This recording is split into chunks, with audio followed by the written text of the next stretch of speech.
John D. Rockefeller, a name synonymous with immense wealth, had unexpectedly humble beginnings. Born in 1839 in Richford, New York, John's early life was modest. His father was a traveling salesman, and his mother, a devout Baptist, instilled in him values of hard work and frugality. Financial instability forced the Rockefeller family to relocate frequently. Despite the challenges, John displayed an early aptitude for business. At 16, he secured a bookkeeping position at a Cleveland commission merchant. This early experience laid the groundwork for an empire that would redefine American industry. Cleveland in the mid-1800s was a city brimming with possibility, a burgeoning hub of commerce and industry. John D. Rockefeller, newly arrived, quickly grasped the city's entrepreneurial spirit and saw immense potential in its growing industries. In 1859, news of Edwin Drake's successful oil strike in Titusville, Pennsylvania, ignited a frenzy, capturing the imagination of many ambitious entrepreneurs. Rockefeller recognized the transformative potential of oil, envisioning a future where it would fuel the engines of progress. In 1863, at just 24 years old, he invested in a small Cleveland oil refinery, marking the beginning of his journey in the oil industry. He understood that refining, not just drilling, held the key to unlocking the oil industry's potential, turning raw crude into valuable products. Refining transformed crude oil into kerosene, a highly sought-after commodity that revolutionized lighting and heating. With meticulousness and a relentless focus on efficiency, Rockefeller transformed their modest operation into a model of productivity, setting new standards in the industry. Rockefeller's entry into the oil refining business coincided with intense competition, as numerous small refineries vied for dominance in the burgeoning industry. The discovery of oil in Pennsylvania sparked a gold rush, flooding the market with kerosene and creating a chaotic environment ripe for strategic intervention. Rockefeller saw an opportunity for consolidation and control, recognizing that stability and efficiency could be achieved through strategic acquisitions.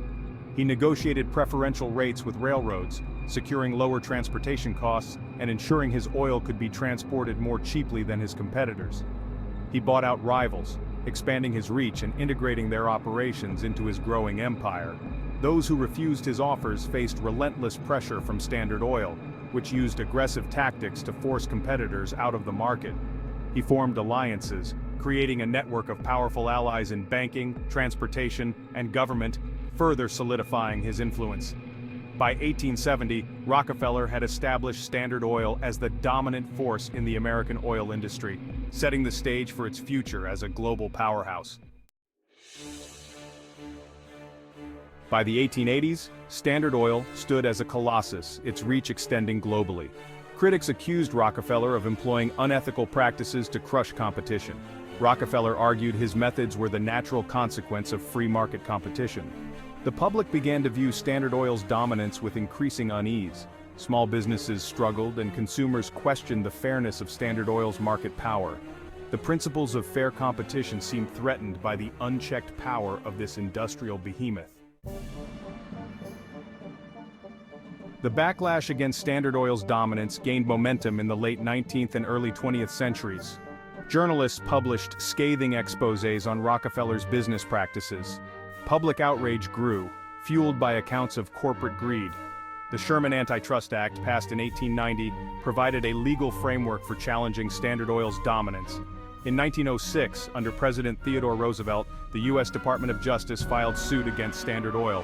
The legal battle became a landmark case in American antitrust law, capturing the nation's attention. The Supreme Court's 1911 ruling against Standard Oil sent shockwaves through the business world, marking a pivotal moment in the history of American business and law.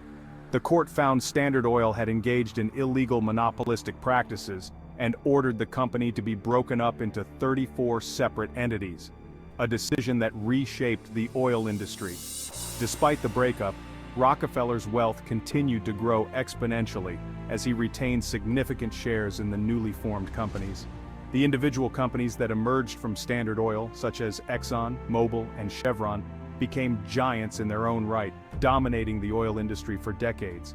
By his death in 1937, Rockefeller had amassed a fortune worth over $400 billion in today's dollars. making him one of the wealthiest individuals in history. Rockefeller's legacy remains complex and multifaceted, encompassing both his business acumen and his extensive philanthropic efforts. He was a brilliant businessman, a ruthless competitor, and a philanthropist who donated vast sums to education, science, and public health. Share your thoughts on Rockefeller's impact in the comments below and subscribe for more stories about the titans who shaped our world. Your engagement helps us bring more historical insights to light.